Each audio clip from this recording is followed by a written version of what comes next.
Hi there, my name is Honorata.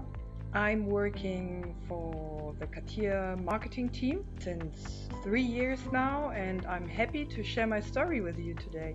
I'm interested in all kinds of design innovations that change life, mobility, medicine, and due to my ISM background, I'm very interested in cars.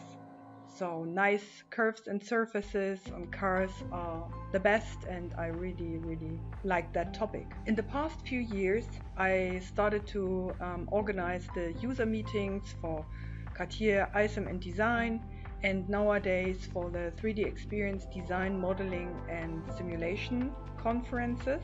Of course, due to the COVID-19 situation, our events are moving online, so we will have 2 digital events, one in eCall in November and one global one in October.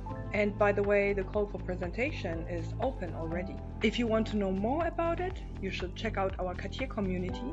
You can see all the information for upcoming events from all over the world. So explore the community, explore the wiki for the webinars to learn more and connect with all the CATIA champions and all the CATIA users. And until then, stay healthy and always remember, we are one world.